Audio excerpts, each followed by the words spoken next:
जय हिंद दोस्तों, मैं प्रदीप पाल स्वागत करता हूं आप सभी का आपके पसंदीदा यूट्यूब चैनल 50-50 अथर्व। आज हम लोग पढ़ने वाले क्लास 9 एनसीईआरटी प्रश्नावली 2.4। इस प्रश्नावली का हम लोग 9वां क्वेश्चन करने जा रहे हैं। तो प्रश्न हमारा है, सत्यापित कीजिए। इसका पहला जो भाग है, X cube plus Y cube equal to पहला ब्रैकेट है X plus Y into X square minus X Y plus Y square, ये दिया गया, इसको सत्यापित करना है। तो एक चीज आप हमेशा ध्यान रखिए, जब भी सत्यापित करने को आए या सिद्ध करने को आए, तो अगर इस ब्रैकेट को गुणा करवाया जाए दोनों का, तो गुणा कराने के बाद जो परिणाम आएगा उस पर हम लोग विचार कर सकते हैं। तो सबसे पहली चीज मैं यही करने वाला हूं, क्या गुणा करवाऊंगा। कैसे? दाया पक्ष का, जिसे इंग्लिश में बोलते हैं आरएचएस, राइट साइड का अगर हम लोग मल्टीप्लाई करवा दें, तो मल्टीप्लाई करवाने का तरीका क्या होगा, एक्स को पकड़ो, इसके दूसरे वाले पूरे ब्रैकेट से मल्टीप्लाई करवा दो, तो एक्स दूसरा वाला ब्रैकेट क्या है, X square minus X Y plus Y square, इतना हो गया। फिर वाई को पकड़ो चिन्ह के साथ, प्लस होगा तो प्लस लिया जाएगा, और दूसरे वाले ब्रैकेट जो उसका है उससे पूरा मल्टीप्लाई करवा दो। ये हो गया, हमें मल्टीप्लाई करवाने का सेटअप मिल गया। जो यहाँ पे मैं किया हूँ, एक्स को पकड़ा था, पूरे ब्रैकेट से मल्टीप्लाई करवा तो एक्स के साथ लिखा, फिर वाई को चिन्ह के साथ रखा गया, फिर जो आएगा उससे मल्टीप्लाई करवा देंगे। X into x, x cube, x into minus x square into में वाई हो जाएगा। जब इसका गुणा होगा तो एक्स गुणे एक्स, एक्स स्क्वायर इंटू में वाई, इन दोनों को करवाएंगे तो क्या हो जाएगा, वाई स्क्वायर एक्स। भैया यहाँ करवाओ, वाई इंटू एक्स स्क्वायर तो हो जाएगा प्लस वाई एक्स स्क्वायर, यहाँ प्लस माइनस का मल्टीप्लाई माइनस होगा, वाई चल रहा है, यहाँ पे वाई चल रहा है, तो एक्स वाई दो बार आया तो वाई स्क्वायर हो जाएगा। भाई वाई गुणे वाई, वाई स्क्वायर हो गया, और इन दोनों करवाएंगे तो प्लस का वाई क्यूब, एक वाई यहाँ पे दो वाई यहाँ पे, गुणा हो जाए तो घात जुड़ जाती है। यहाँ देख पा रहे तो ये वाला टर्म देखो, एक्स स्क्वायर वाई माइनस में है, एक्स स्क्वायर वाई प्लस में, तो ये तो कैंसल, जीरो हो जाएगा। और इन दोनों को देखें, वाई स्क्वायर एक्स, यहाँ माइनस वाई स्क्वायर एक्स चल रहा, तो ये दोनों कैंसिल हो जाएगा। तो लास्ट में देखो बच क्या रहा है, एक्स क्यूब और प्लस में वाई क्यूब। ये हमारा कौन सा पक्ष था, बाया पक्ष था, तो ये जो बाया पक्ष है उसके बराबर आ गया, लेफ्ट साइड के इक्वल आ गया। बस इतना सा काम करना है, यही हमारा आंसर हो गया।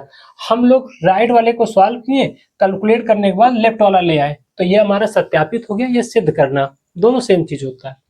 सेम प्रोसेस यहाँ भी करने वाले हैं। इन दोनों का मल्टीप्लाई करेंगे तो पहले एक्स को पकड़ो और पूरे ब्रैकेट से करवाएंगे तो X square plus X Y plus Y square. अब माइनस वाई को पकड़ेंगे, बोला था चिन्ह के साथ लेना है, माइनस वाई तो माइनस को पकड़ेंगे, X square plus X Y plus Y square. Minus Y का पकड़ा, पूरे ब्रैकेट से करवाया, एक्स का करवाएंगे तो एक्स यहाँ एक्स की दो घात हो जाएगा, एक्स की घात 3, यहाँ एक्स एक आ रहा है, इन दोनों से करवाएंगे तो हो जाएगा भैया एक्स स्क्वायर इंटू में वाई, इन दोनों का करवाओ, यहाँ होगा एक्स वाई स्क्वायर, तो एक्स तो आएगा, साथ में वाई स्क्वायर हो जाएगा, क्योंकि ये एक्स था, वाई स्क्वायर दोनों का गुणा करवाएगा। यहाँ पे करवाएंगे तो माइनस का जो चिन्ह आ रहा पूरा का पूरा साइन बदलता चला जाएगा, माइनस से गुणा कराएंगे तो माइनस वाई एक्स स्क्वायर, इन दोनों का होगा तो माइनस एक्स वाई स्क्वायर, भाई माइनस प्लस का मल्टीप्लाई माइनस, वाई वाई यहाँ आ रहा था तो वाई की घात 2 हो गया, यहाँ एक वाई है, यहाँ पे 2 वाई है, तो घात 3 हो जाएगा, लेकिन माइनस में, क्यों, माइनस और प्लस मल्टीप्लाई माइनस। फिर चीज ऑब्जर्व करेंगे तो हो क्या रहा है, एक्स स्क्वायर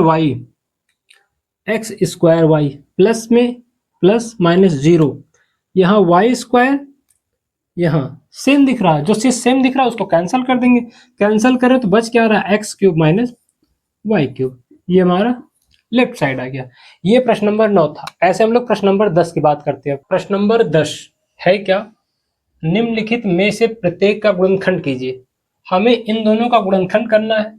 तो गुणनखंड करने का सबसे पहला प्रोसेस क्या है, फॉर्मूला मैंने लिख लिया है। फॉर्मूला लिखने का 2 रीजन था और ये क्वेश्चन करने का भी रीजन है। पहला रीजन तो ये जो हमारा क्वेश्चन है, क्वेश्चन नंबर 10 क्वेश्चन नंबर 9 से पूरा लिंक भी है।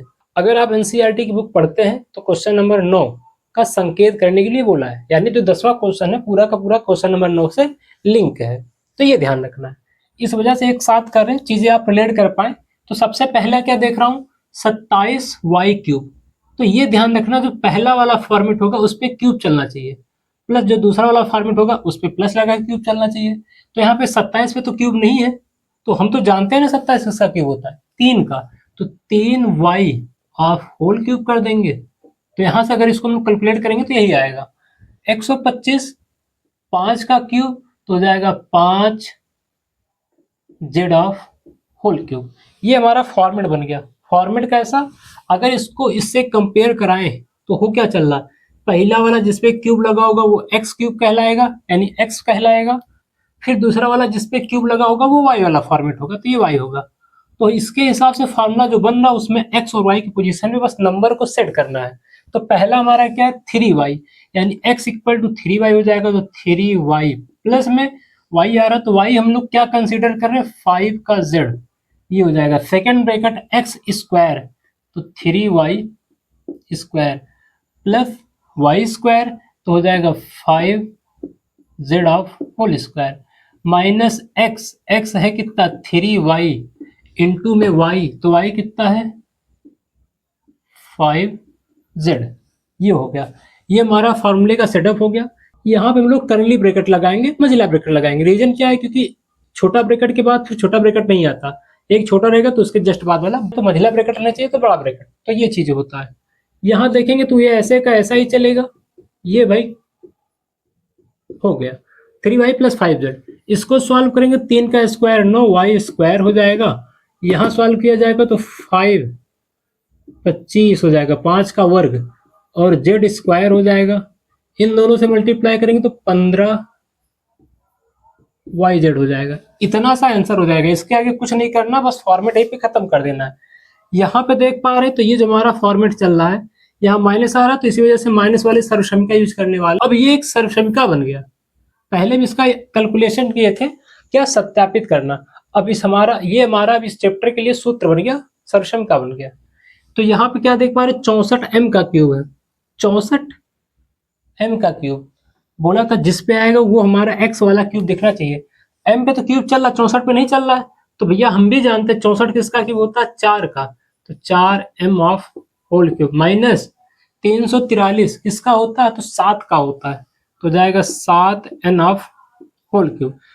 आपको कई बार मैं बताया हूं और ध्यान भी रखना है कि जब भी हमें मैथ का इजी बनाना होगा तो 20 तक का टेबल, 25 तक का स्क्वायर और 10 तक का क्यूब तो भाई दिमाग पे रहना चाहिए, चीजें जल्दी हो जाती है, आसान हो जाती हैं। तो वहां हम लोग देख पा रहे हैं जो 343 7 का क्यूब है, पहला होता है x minus Y, X equal to क्या कंसिडर कर पाएंगे, पहला x है दूसरा वाला y है, तो बनेगा क्या x minus Y, X equal to 4m minus 7n, दूसरा ब्रैकेट हो जाएगा x स्क्वायर, x क्या है 4m square plus y square, तो y क्या है 7n, तो 7n का स्क्वायर करना। मैं ये भी बहुत बच्चों को देखा हूँ, y स्क्वायर लगाना होता तो एक पे लगाते हैं, ब्रैकेट लगाओगे गलती नहीं होगी, ध्यान रखना भैया। प्लस x कितना है 4m इंटू में y कितना चल रहा 7n, बस ये ब्रैकेट खोल देना, हमारा आंसर हो जाएगा 4m माइनस 7n। इसको खोलेंगे तो क्या हो जाएगा 4 का स्क्वायर, 4 का वर्ग 16 m स्क्वायर, 7 का स्क्वायर 49 n स्क्वायर होगा, इन दोनों को मल्टीप्लाई करेंगे तो 7 चौक 28 mn हो जाएगा। इतना सा आंसर, बस आसान टॉपिक था। ध्यान रखना कि ये चीज हमें याद रहनी चाहिए, दिमाग में रहनी चाहिए। यह वीडियो आपको कैसा लगा कमेंट कीजिएगा। वीडियो को अंत तक देखने के लिए आपका धन्यवाद, थैंक यू।